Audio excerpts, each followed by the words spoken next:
Hey listeners, we are super excited to announce our episode sponsor today because it is, in my opinion, a national treasure. That's Uwajimaya, the premium Asian supermarkets with locations in Seattle, Bellevue, and Renton in Washington, as well as Beaverton right here in Oregon. I can tell you personally, I am a devoted Uwajimaya shopper. They have a truly unsurpassed selection of fresh seafood and produce, just about any Asian imported ingredient you could possibly need for a recipe, not to mention gifts, housewares, books, and more. And bring the whole family. I have to tell you, my kids love going to Uwajimaya either to get hot noodles or to get mochi or rice candy to take home. So it's a great place to bring the entire family. And thank you, Uwajimaya, for sponsoring us.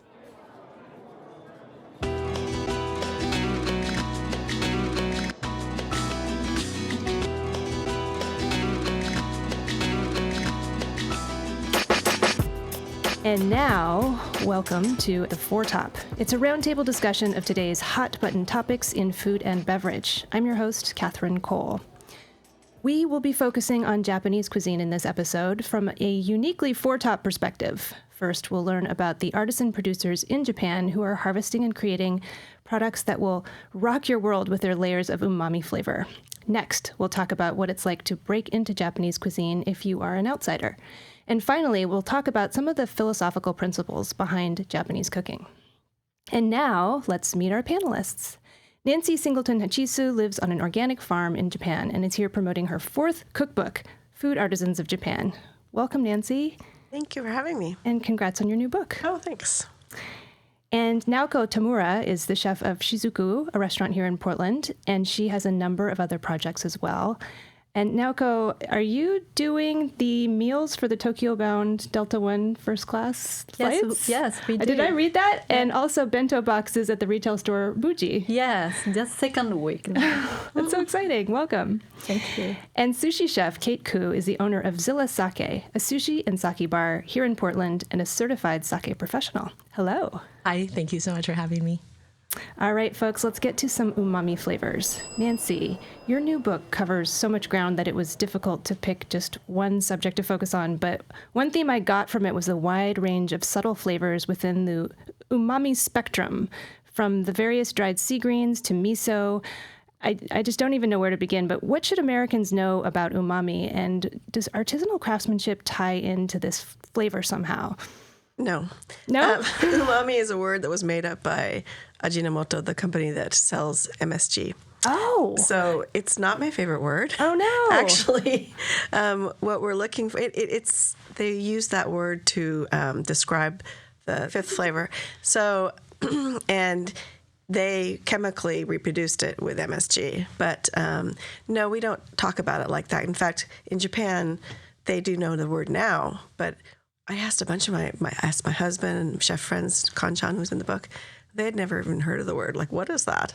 But what we're really talking about is sashi suseiso.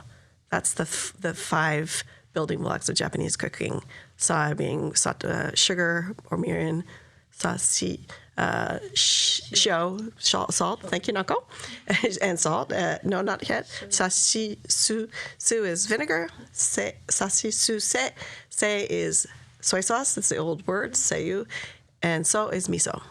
That's the most important. Those are the most important pieces of Japanese food. Blown my mind. Tell me more. I was waiting to tell you that. I hate that word. What else do you think Americans need to know about Japanese cuisine? Well, is that you really don't have access to the best ingredients, actually. That is changing. And that's part of why I come, and I've always brought my own products because the equivalent products are not here. I've luckily been able to get some help from some of the producers to bring it over. America is such a big, huge country that it's really hard to. I introduced a line of products as a consulting thing with a guy in Australia who was already bringing in other countries' great products. And so Australia has the best lineup of Japanese products in all the countries in the world. And the company's name is Fino Foods. If you want to see the Nancy Hachisu vetted group, there's there. But yeah, it's changing. And the only other thing I would say is that I've seen a lot of strange uses or combinations of Japanese ingredients. And I got to tell the young 30-year-old chefs is less is more. Really, just let's not pile it on so heavily, and blanketly dried shiitake in everything, or oh, you like the sesame, so I blanketly in everything. This is, and yeah, just dial it back, and respect that. But hey, you can do what you want. I don't have to eat there. Yeah, you do see just about any ingredient in a cocktail these days. Oh, a cocktail. Yeah, that's I brought some cool ingredients for cocktails. Like ume is really good for cocktails, or 7-spice shichimi tongarashi. Okay, can you tell me what both of those things are? Oh, ume is well, in this case, I'm talking about the salted and then sun-dried. Ume is a sour plum, which is actually in the apricot family. So if you're going to do it, don't use plums, use green apricots if you can't get ume. But we're in ume territory. But it's never eaten raw because it's toxic. And so you have to either put liquor and sugar on it to steep it into a delicious potion called umeshu, or you salt it and press it down to make a brine, and then you take it out of the brine and you sun dry it, and that's umeboshi. That I think a lot of people know is those little round things inside of the rice balls. And then the brine is called umesu. It's called ume vinegar, but it's actually so it's salty, soury, fruity type of flavor, and it's there you can have it as a paste or as the liquid brine. And then one of our the company this is in my town, the soy sauce miso people, they have a contract farmer who makes the ume products, and he also makes this incredible red shiso powder where he dips the red shiso into the brine, the umesu, and sun dries it, and so like it's salty, shiso-y deliciousness that is really good in pickles. And for our listeners, and I'm sorry, cocktails I meant. And for our listeners, what is shiso? Shiso is they call it perilla in English, but I thought everybody in America uses shiso.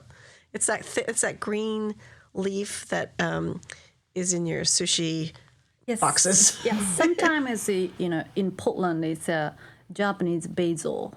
Oh, really? Like it's it's different. It's in the same family, but same that's family. weird. Yeah. Well, as a chef in Portland, Naoko, what ingredients can you find, and what ingredients is it frustrating that you cannot find in the United States? My cooking is like a Portland prefecture cooking. The Hokkaido cooking, Okinawa cooking, they have a different ingredient, different culture, different people. So my cooking is I don't looking for the Japanese ingredient. It's just to what farm has it, the chard or any other vegetable. So, but one thing is umeboshi is a plum. So my tea ceremony teacher has a plum tree. Mm-hmm. So only a couple things I really want to have it. But don't you use Naoko? Don't you use like miso and soy sauce and rice vinegar or meading? Like the flavorings? Yeah, we use the apple vinegar instead of the rice vinegar. But sometimes we need a strong flavor, so I use the Chinese rice vinegar. Chinese. I like the Chinese vinegar better than Japanese vinegar in here. So, but miso, I use the miso. I ferment myself. Mm-hmm. So yeah, the soy sauce is I bring some kiyokes, wood brick, special more flavor to Japanese soy sauce bring from Japan. Oh yeah. So some of the in Oregon has another Japanese soy sauce company in a factory in Oregon. Yeah, Yamasa. Yeah. Oh yeah. Yeah. Yeah. Can we talk a little bit about soy sauce, because I think Americans just know the term soy sauce, but what is kiyoke? Kiyoke is like a.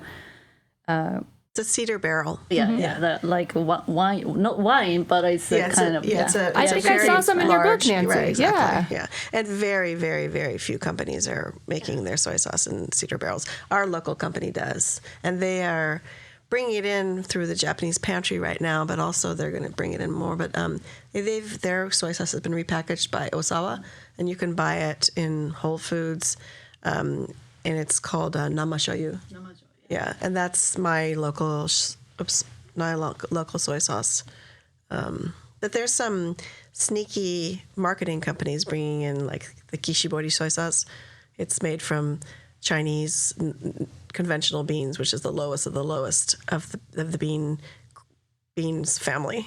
So all of your organics in the U.S., all the organic soy sauce is all made from Chinese beans, by the way. Oh, how can we Americans discern which products are better? Is there a way to know, or just email you, call you? Yeah, or read the Japanese. It's not essentially. I'm not talking about taste. It's about because I have not taste tested it, but I think that they're doing a really bad thing because they're selling this soy sauce made from the lowest of the low-priced beans and wheat, and they're selling it as artisanal soy sauce, but only because it's been in a cedar barrel. So it's a medium low-grade soy sauce in a cedar barrel. So yeah, it's not horrible, but they're selling it for 30% more than the Japanese organic one because it's in a fancy bottle. So This is so resonating with me because I'm a wine journalist. You put something in an expensive barrel and an expensive bottle and then charge twice as much. Yeah. Right. It's the same thing with soy sauce. I just don't like that. Yeah. Kate, do you have trouble sourcing the ingredients you need? I would say that there's a balance when you're running an operation like I do. It's really interesting, Nancy, when you were talking about this idea of putting all these ingredients together and piling everything on. Because at Zilla, we really strive to be ingredient driven because as a chef owner, that's very important to me. I started as the head sushi chef there, and so the sushi has always been a really main focus for us as far as the ingredients. But the fish, now, we're able to get a lot of things, of course, because air freight, overnighted to us from different parts of Japan, which is very fortunate, I think, with what we're trying to do. But in terms of things like soy sauce or nori is very difficult because the balance of, paying $70 for a case of nori versus paying $300 for a case of nori, at some point getting the top level ingredients that we might really want to get our hands on and use we're not going to be able to do that and be sustainable as a restaurant as far as staying open, because the cost of those ingredients when you're doing a larger operation, and Zilla's very small, so I mean the very large restaurants, I'm sure, have this same issue as well. I can't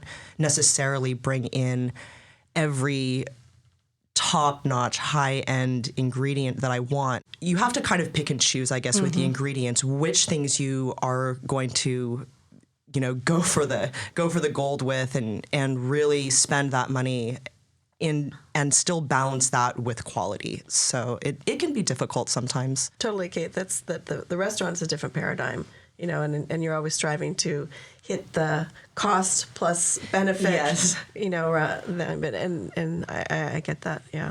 But I mean, I think definitely for outside of the restaurant usage, I mean, it is really more. It's interesting to hear these things like about the shoyu or whatever, because I'm definitely learning things as we go through the conversation here too, which is interesting.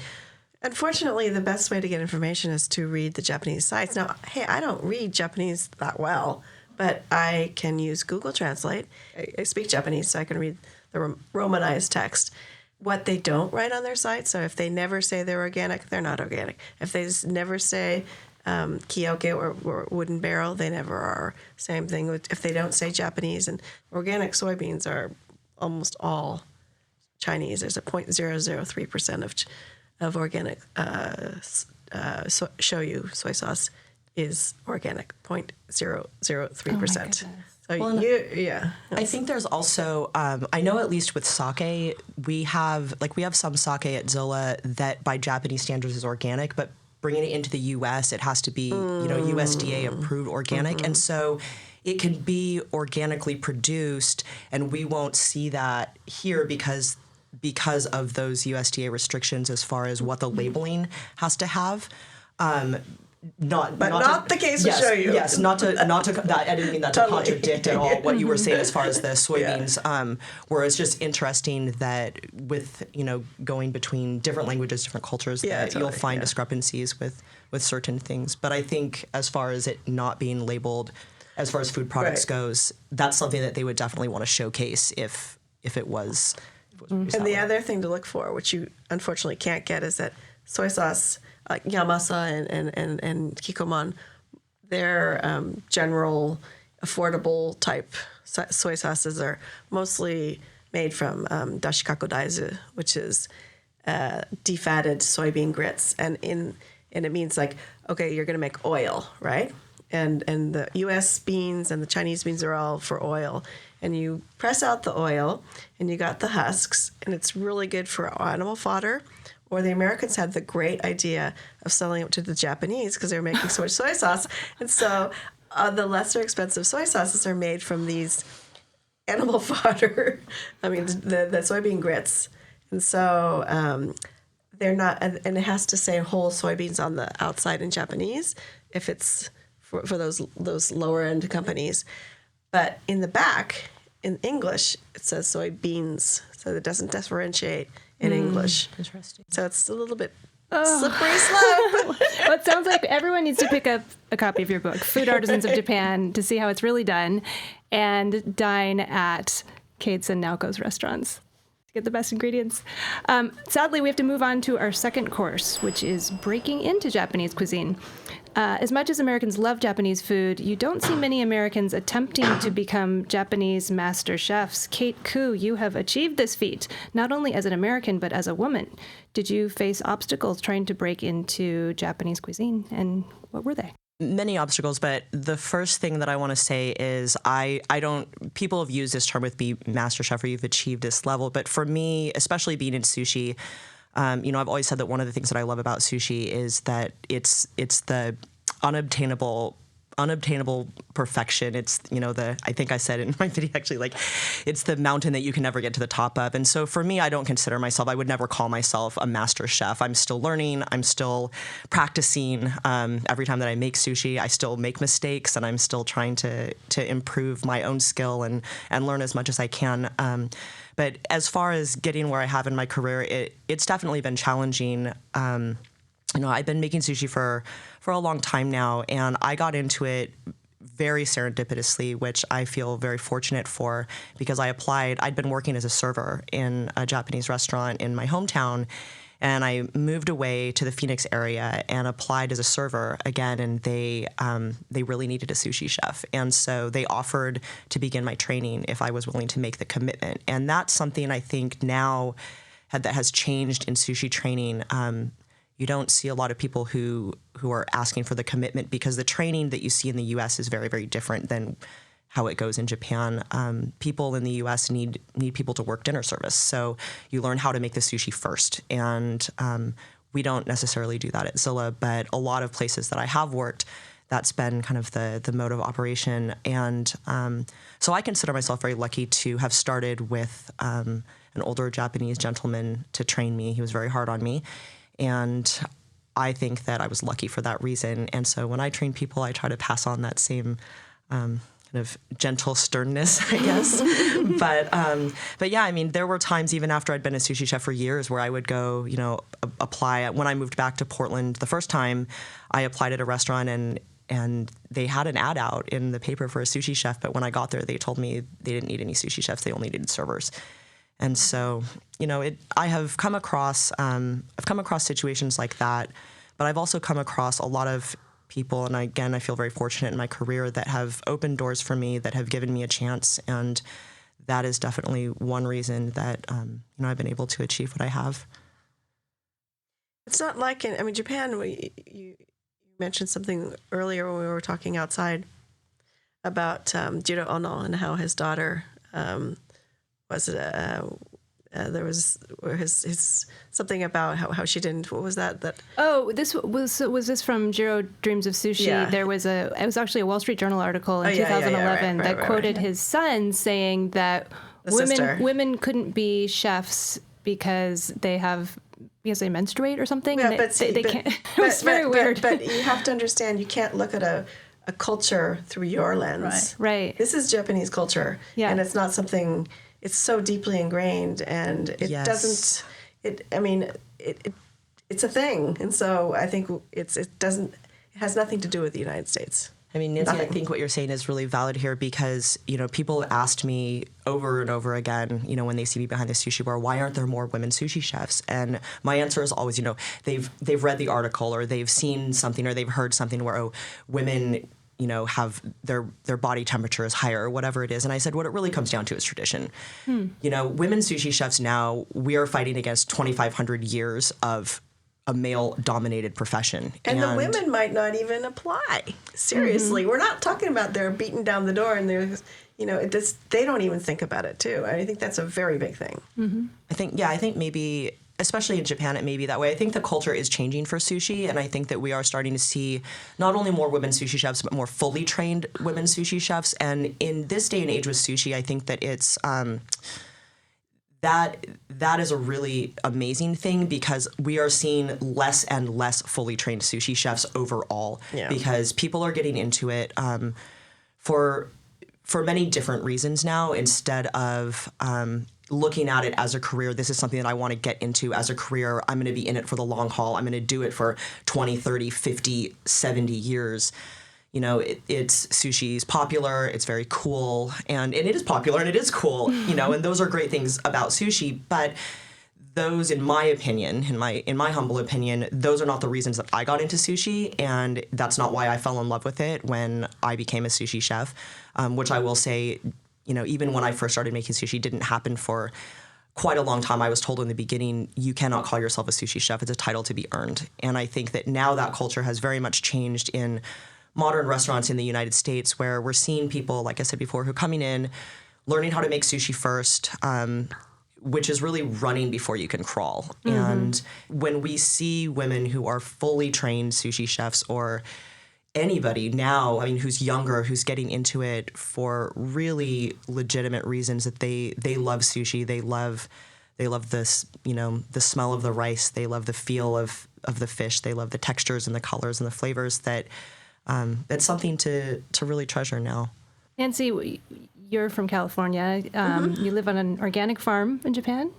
And so tell us a little bit about the beginning of your culinary career, your journey. What was it like as an American, approaching artisan producers and telling them about your work and working with chefs in Japan? I've been cooking all my life since I've been 10, And when I first went to Japan, I'm in a very lucky space. I have a much more leeway than a Japanese woman or even a Japanese male. I'm sort of in this netherland, and I can pretty much do anything I want, say anything I want, and I can talk to the artisans because I grew up in the Bay Area, and it's just about how I communicate. I'm not a Japanese talent, and they live in Tokyo, and they don't really know these people so much, and so I can talk to Jiro Ono, the Jiro Dreams of Sushi. I've been there 4 times with other people, and it's just about how you approach them.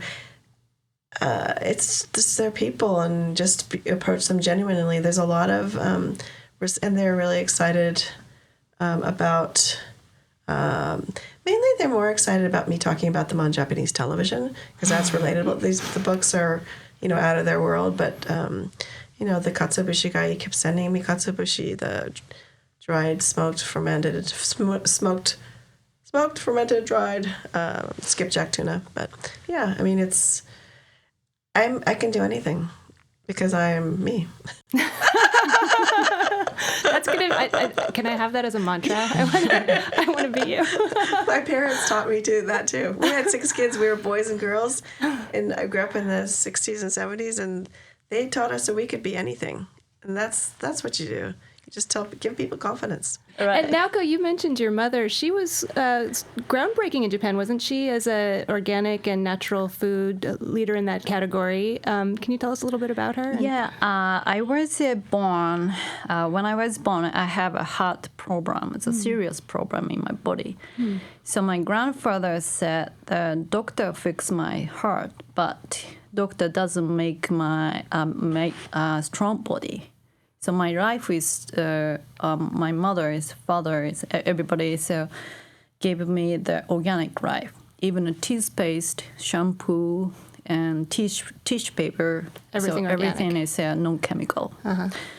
And I grow up and then go to school. School has a school lunch. School lunch is not organic and some chemicals. First time to chemical my body. It has a allergy. So my mother is campaign to school lunch is going to natural organic.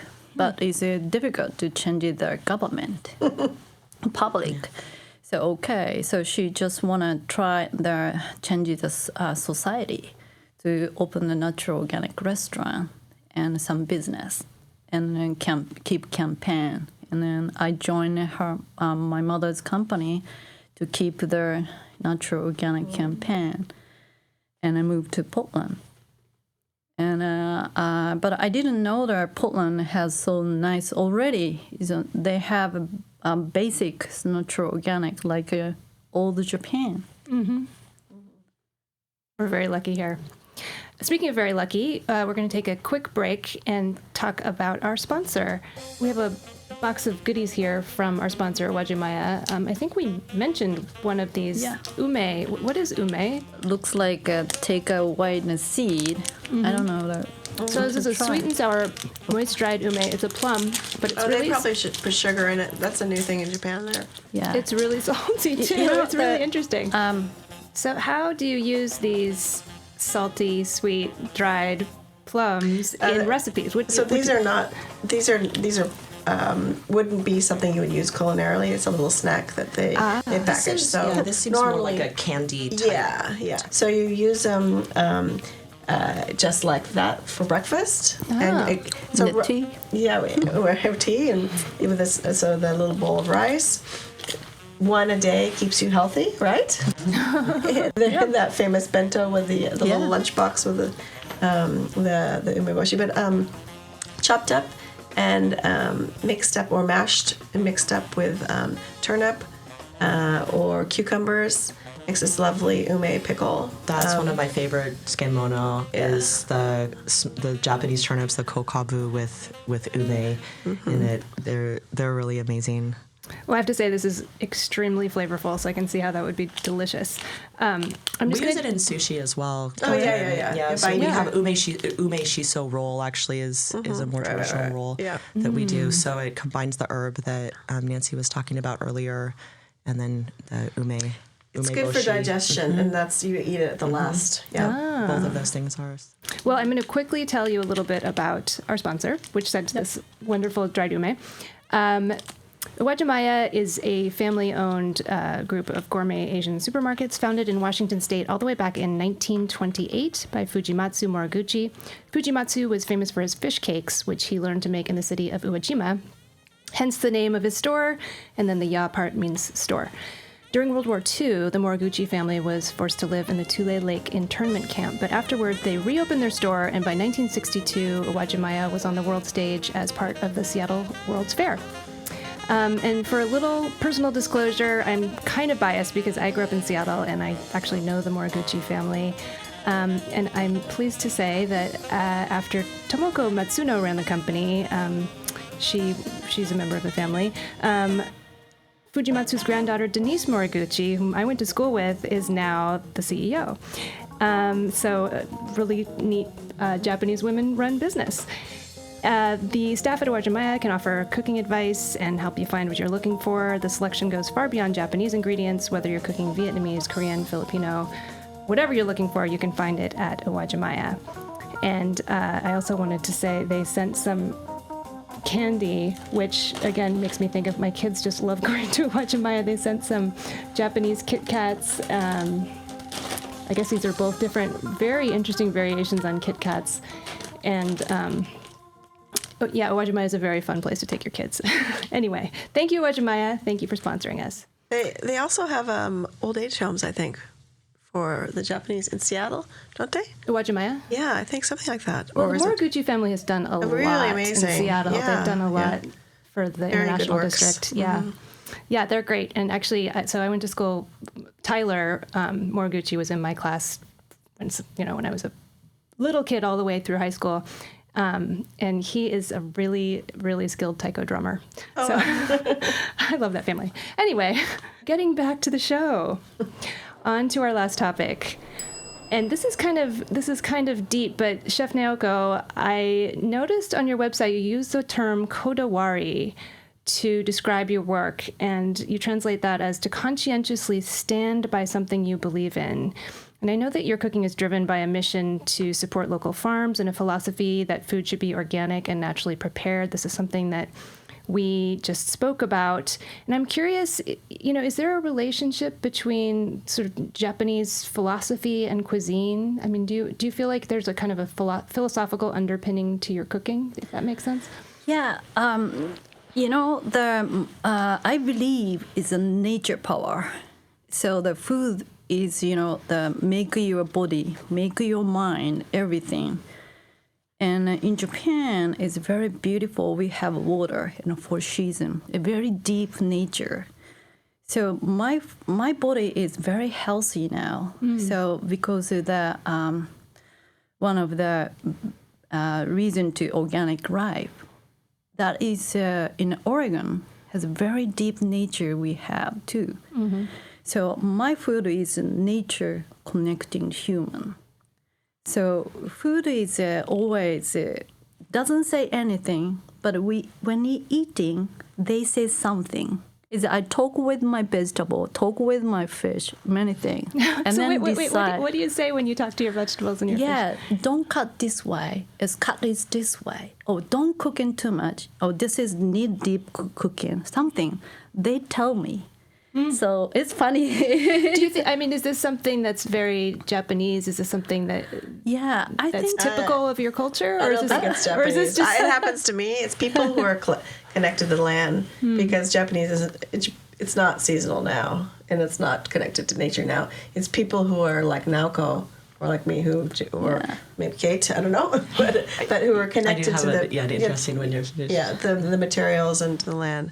Totally. Yeah, Japan is the flag is sun. So we appreciate to the sun. Sun is the most important Japanese culture. It's one of the say konnichiwa is like a hello. It's konnichiwa. It's going to back the history, the world. It say sun. Sun is every morning we saw new sun is coming. So that we appreciate. So we are basic. Japanese food is with the nature. Is appreciate the sun, appreciate the water, appreciate the grow up the vegetable is many trees. That's its basic. So we are a very tiny island country.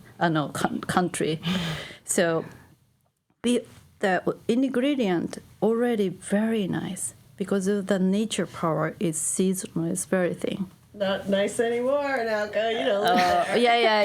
Live in Oregon. Naoko has me all relaxed talking about the sun and nature, and Nancy's just stirring things up over there. But it's a classical. That's the best world. That's the classical that's way like of thinking. 100 years ago in Naoko's mind. Yeah. That's why you don't live there anymore. But konnichiwa means is Thai. hello to the sun. Is that what you're saying? Yeah. Today's sun. Today the sun. That's I love that. Kate, you were going to jump in there, Kate. Oh, so I was just going to say, Naoko, when you were talking about talking to your vegetables or having the connection to the ingredients that you use, sushi chefs sometimes can be very superstitious because a lot of us believe in the spirit of things existing in like all things. So, for example, like with our knives, it reminded me of this story I was just telling the other day that the last time I bought a knife, I bought it in Japan, and when I asked, I asked about a particular knife, they brought out like 8 or 9 very similar knives. Some of them were different metals, some of them had different wood for the handles, different handle shapes, but they were essentially, I wouldn't say the same knife, but they were all very similar. They were the same style of knife. And before that, I had bought a knife online years ago, and when that knife came, it took me a little while to become to forge a relationship with it, and I really believe that these handmade knives have their own spirit. They're an extension of the person who made them. And so this knife that I bought in Japan, I felt immediately connected to because I picked it out of, almost 10 knives that were very similar. And so I think having that connection to the ingredients, I don't necessarily talk to my fish, but but I think you do, and you yes, communicate. Definitely. And I think in sushi with like washing the rice and that being a very grounding thing, and feeling that each grain of rice has a little spirit in it, that our knives have spirits in it, that we need to be connected to what we're doing as chefs or people who are in food, and be mindful of the things that we're using, whether they're food ingredients or tools that we're using, and really appreciate the things that we have in front of us. So I just wanted to say that what you were saying, Naoko, really resonated with me as far as that connection to things that we use. Yeah, it's really deep in the culture. It's true, but sadly, and that's why I write about this, is because it's not too far off the surface. Just every day, a lot of Japanese eat at 7-Eleven. This is just like a way of life. I can't talk about 7-Eleven. But 7-Eleven on the flip side, 7-Eleven feeds the old people, that's a good thing. They feed the old people, real meals, and so it's deceptive. But when the young family is using that as their meal, this is sad, and everybody shops at the supermarket, and it's just like your supermarkets. It has every vegetable or fruit, practically, and so people that for all seasons. So that's why I write about it, because you can't say, "Oh, we Japanese, we are so seasonal," when it's not the case, but it was. I know. Just a mind blink, eye blink away. Yeah. That's why I moved to Portland. Totally. That's what I said. Wow. Well, and I think okay, Naoko. That's so nice to hear. We can't fighting in the 7-Eleven convenience store. Is they made a or the chemicals. Culture. Yeah. They made a culture. They made a different way. That's why I moved to one of the reasons to move to Portland. But in my dream, nowadays Japan is very popular in Portland. It's why so popular in Portland in Japan. One of the here has a very nice classical Japanese culture in here. Here, yeah, we have the beautiful Japanese garden here. Right. And, it's a season and a mind. Before Japan is very kind people and help each other. It's not fighting each other. And the food is beautiful. Season is beautiful. We appreciate many things. But it's now, I usually don't talking about this. It is too strong. I'm sorry, 7-Eleven, I don't think they're doing a bad thing, because everybody's convenience. Lost Very convenience. And one last thing, the umami people, Ajinomoto, they introduced MSG to every single food in Japan that has salt has MSG. But Nancy, I want to push back, because your book, your book, part of the reason I wanted to talk about this is I was so inspired reading about some of these artisanal producers who really seem to feel that what they're doing is that it's a calling, it's a mission, it's something. That's Japan. There's like a deep emotional, almost metaphysical connection to what they're doing, and almost stubbornly sticking to the old ways, because the product is so much better. Yeah, the result is so much. It's a very deep. Shokunin is a artisanal maker, like Jiro-san says, he's shokunin. Like a craftsman. Yeah, a craftsman. And so it's a very, very deep cultural part of Japan, which is dying, which is why I keep talking about it or writing about it and saying, hey, you're doing a really good job. And then the next guy is going to come up and, I'm going to be this. And so we want to keep continuing the value and that we appreciate these people who are probably not making so much money, and it's but they just their love of the job and of the craft. And so that's why I talk about them. And if you guys hear, if it's shining a light on them, and I do it in Japan, or I do it in my books, and then it comes back to Japan. It's reverse exportation, they call it, that gyakuryunyu. Yeah. And then all of a sudden in Japan, they think, oh, like the Kumamoto oysters are coming back because they saw, oh, I wrote a story about it. The Kumamotos are so popular around the world, and we lost them because they were too much trouble to deal with. We're going to get them back. It's so interesting. It's like globalism comes full circle. Because globalism is the problem and the solution at the same time. Right, it's all part of a piece, and so, just the appreciation of them is important. I think it's really important.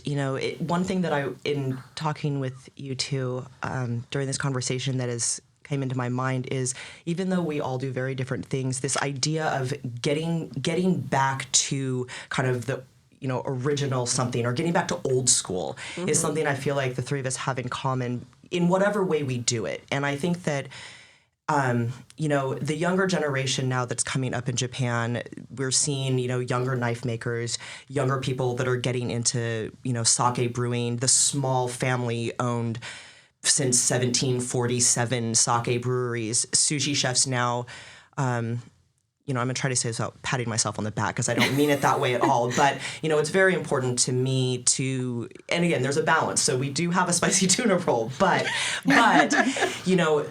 being focused in what I do in sushi, it's that idea of getting back to basics, getting back to kind of an old school mentality for things. We use akazu, which is also very difficult for us to source because not a lot of sushi bars in the U.S. use akazu, which is it's a red vinegar made from sake leaves or kasu. I think as people who are in the culinary world or in the beverage world or whatever it is, the next generation of people coming up can help carry this idea of getting back to old school, getting back to basics, and furthering that. And it's really our responsibility in some ways to do that, especially like for me, because I'm Korean, because I'm not Japanese, to really stay focused on that part, the cultural part of what I do, and making sure that I'm respecting it, that I'm honoring it in what I do, and trying to get back to some level of basics in Japanese culture and Japanese food with what I do. I love that as a parting thought. Thank you so much, Kate. That was perfect, because we're out of time, and it's time for our dessert course, where we go around and talk about something we've been enjoying this week in the food or drink world. And I'm sorry to say I have a really long dessert, and I will try to speed through it. First of all, we are starting to offer some bonus content to our listeners, and the bonus content feeds into something that Naoko was saying earlier, which is that Portland is really a hotbed of artisanal Japanese foods, interestingly enough. And so I spoke with someone named Heidi Nessler, who makes a product called Wanpaku Natto. Natto is a breakfast item that's kind of sticky fermented soybeans, and we had a lot of fun tasting it together. So that's our bonus content. And that got me thinking of all the wonderful artisanal products that are made here in Portland. America's oldest tofu producer, Ota Tofu, dates back to 1911 and is based here. And there's a great article on Slate by one of our regular panelists, Heather Art Anderson, all about Ota Tofu. So listeners should check that out. Also, another regular Four Top panelist, Liz Crane, organizes the internationally acclaimed Portland Fermentation Festival, which brings a lot of artisan producers from Japan here to Portland. So there's just a lot going on here. So I just think that listeners all over the country should just come visit Portland and eat at Naoko's restaurant, Kate's restaurant, and enjoy all the good food. Kate, did you bring a dessert item to share? I did. So it's funny because my dessert item, actually, I had one that I was going to bring, and then it switched because yesterday a friend of mine sent me this video, and it's all in Japanese, and I don't know the title of it, but it's about the sushi bar Sugita in Tokyo. And he has... it's a fairly long video. It's about 30 minutes, but he has a female apprentice.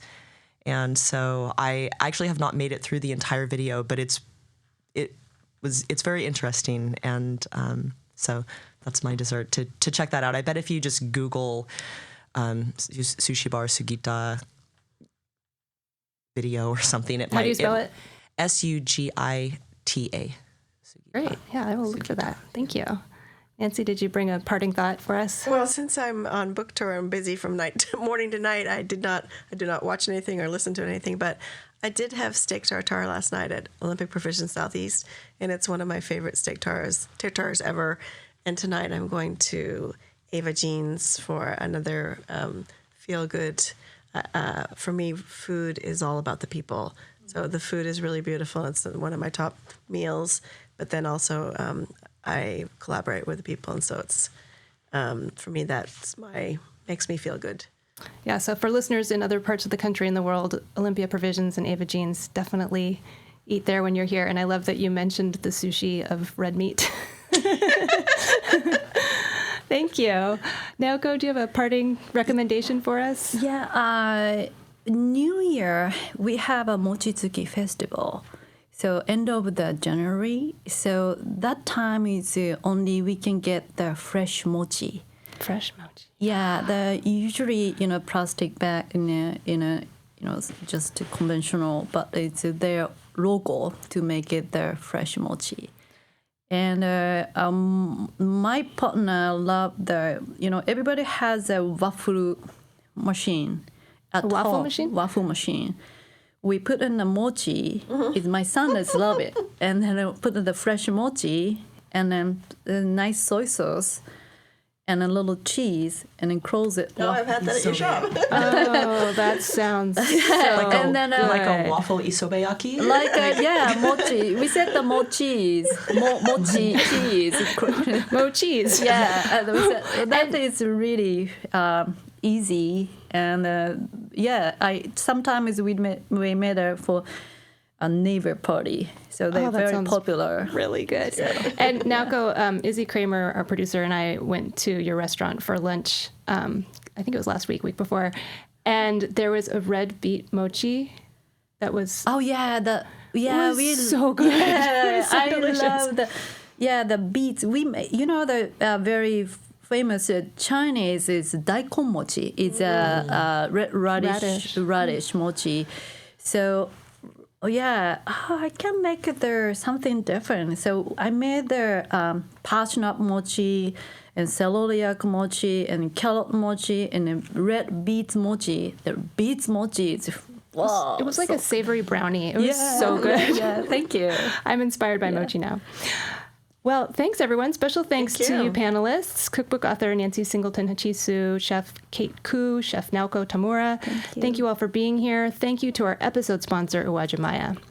Today's episode of The Foretop was recorded in the high-fiber, protein-packed city of Portland, Oregon, in the studios of OPB. Izzy Kramer is our producer. Keelan King is our editor, who also composed and performed our theme music. Nalene Silva was our audio tech today. Special thanks to the web staff at OPB, who bring our show to life on the Oregon Public Broadcasting website, as well as to sound supervisor Stephen Cray. You can check out our dedicated website, theforetop.org, to learn more about us, listen to back episodes, donate to the show, and reach out to us on social media. And if you've not already subscribed to The Foretop on iTunes, NPR One, or Spotify, please help us out and do so and leave us a rating. Bye.